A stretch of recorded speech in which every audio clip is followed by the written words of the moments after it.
Thusim anangai kitau hitin. Hije thusim hi ahile. Imani le nunga anu ki vaihla na thusim ihin sei diwahi. Chubang tun numei nu zong phulovin amit li honglong doen. Hichun pasal pan ipidinga kap na himtin adongyen. Hinlan numei nu tun ahlilon do lamzong anaki headphone. Chuin aman a season. Ven he o. Nikhat se ka ina na hong umwangin jingkho hong wala kinung leta le chun iti athom hau ta dem. Hichezi a hlilong ka hitin a season. Along thim che hlonin akilung sit hlonin. Hinla ki seido atheya umpon. A khom hlon wangin apul ki do tu hlon tan. Nisla lam ahong hi phat hin inlamin akile hlonin inlam ahin zon hlon tan. Lampi ahin pasal pahin gamsa khat ahin mon. Hitun athal akila doin agep naizin akap tan ahile sazong amunin athidenyen. Hitichun kipa ten ahin kipu hlon tan. Numei nuzong akipa ahle zengin aman heo thalkap na thiemmi. Igam sunguwa liangpan hedo le chun asipay din day hle zengin na tetin asezin. Hichun pasal pa zong anuizin. Hichun pasal pa zong anuizin ahile numei nuchun asezin. Heo tua bo chun nanui kamu ahitin ahin say kitan. Heo tua bo chun nanui kamuy tin asezin. Aman na hong nui le ahoy hle zengi tin ahong to din anui khom hlon tan. Imani zong huhelo wa leito la adin laita achon. Hitichun amani zong kipaten in ahong hlung hlonen. Imani zong huhelo wa leito la adin laita ahen.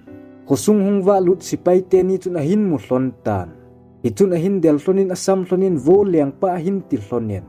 Kumiten zong hiti a liang pa ki kou thu aza phat uvachun. Ipi thu hitam tin insunga kon chun ahong hlai do sau zengon. Amahon liang pa hong khat to hinte tin imani nalam chun a hlai phezon. Mi pi zo si aki khom tan. Sipay teni chu imani masangin abo khup hlonen. Amanin liang pa hing sotin dam sotin tin abo khup za azeng hlonen. Mi pi ho chun iti hi che khang dong hi liang hi thei ding ham. Ole them gau ham tin anui sadon. Hichun nunga anu zong chun ipi thu ham tin in sunga konin ahong pot in ahile mi ho le sipay ho dan chu kidang asahle azengen.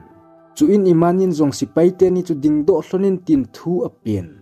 Hichun aman adongin naloy ho la em. Chule kanaw pa ipidinga na hinda hla hlon ham tin akisen tan. Hichun sipay te ni chu abo khup kit hlonin thu dan ho asei hlonen. Imanin zong thu dan ahet phat chun alungnan akap hlatan.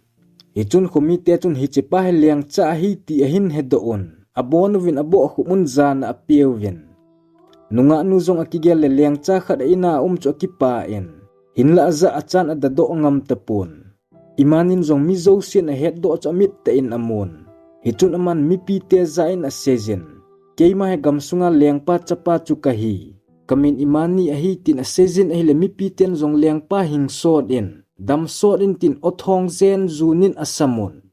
Zan ahong hi phatin sipay tenin zong Dakota nulung thim gon chu. Isay do lo lahin het thou ding ahin. Ithi le thi himay hen tin asay do hlon tan. Imanin zong asipay te thidan le anu thil gon abonin ahedo otan. Hinla sipay teni chu bolgim sangin atil ho zon.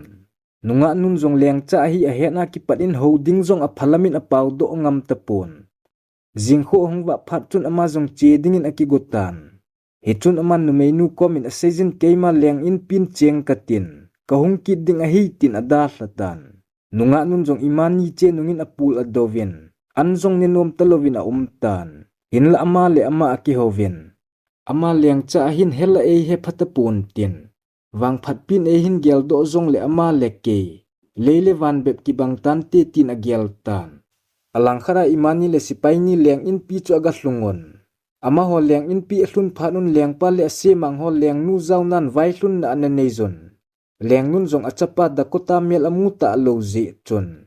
Ga do ding la liang pan vai hlun na sempe da hi ze chun phada umpon. Aman olin hung nan te tin kihlamun na khat anezen. Hichun liang pan zong kachapa dama hung hlun kipa umi. Nanaw pa Dakota hoilay hung gay ham. Tu geza ipi hin bola hong hlung lo ham tin adong tan. Hichun imanin zong anaw pa to gammang noiza ki hen dan thu asezin. Athil tu ho le hong dam do dan ho thu zo si abonin sei do tan. Aman asei zo chun Dakota sipay teni zong thil dan sei din phat apetan.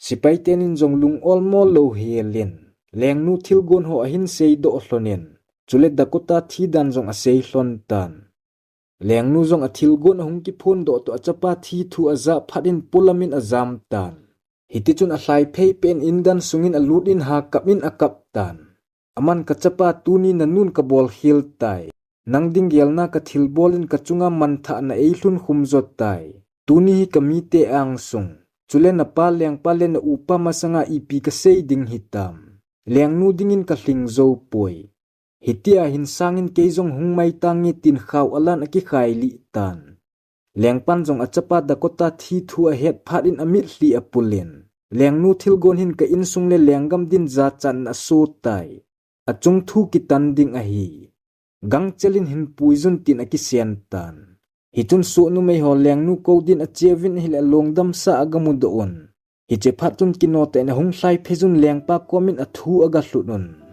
leng pan jong hi che thu aza phat chon hitia hin sanga ama dia phazo akihlen a hitai tin a seitan leng pan jong mi pi te masanga chun alal luhu asut hlan tuni akipana kachapan hi che lenggama he vai a hop ding a hitai kachapa leng a hitai atin alal luhu a hu pe en a khut zem a sut hlan a bu pe tan mi pin jong leng pa hing sot hen dam sot hen tin othong zen zunin asamun hiti chun imanin leng vai hin pun agam sung akhang to tul zeng tan phat che bang chun ama jong zinei din apan a hin gong tan hizi chun gam sunga nunga mel hoi zo se chu leng in pia hung ki khom din agam gamin thu apien hi chun imanin nunga nu cha hin gel do en along gelin hung zau nan te tin kinemin anga pan tan apan atep na ni khu hung hlungen nunga mel hoi mi sangwa la hung ki khom do en hichun tu nia hi lengpa imanin azidinga adei pen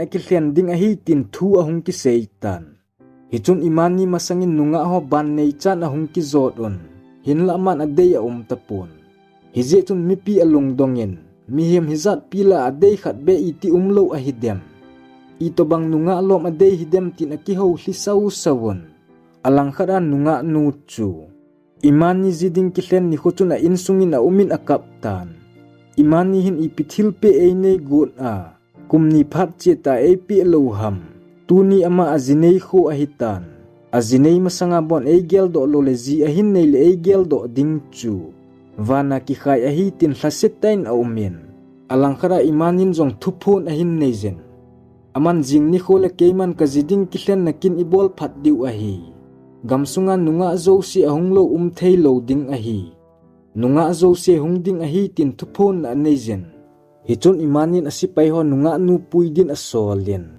sipai ho jong nunga nu komin a chewin hitin aga sezon lengpan nang puiza e hin solu a hi jingni khole ki pathil pe ding kaneje tin a sezon a puizon a jingni kho hung hlung tan nunga ho lengpa masangin ahung ki zot pan kit tan achai na pianin akinep nanu chu hoi tein a hin siemon ki phalam heu chan kang chan ahung wa lut tan mi pi ho chun kidang a savin tu ahung nu amel a hoi pe ni tin a hin samon hitun imani jong ato na konin ahung ding do tan aman hitin a hin sejen hichenu hi keiman tunia kipan kajidinga ka kihlen chu a hitai kadei hlen pen nu chu a hi tin mi pi la in phon do an anejen hichun nu mei nu jong leng lu hu pe na tan nu mei nun jong agin chat lo be din mun achan chu agel le ki pa na mit hlin a chubin nem heu chan ka pumin hitin a hin sejen o kalung siet jing hi che hi ham nei thil pe chu ka chan dia lom lo nei pe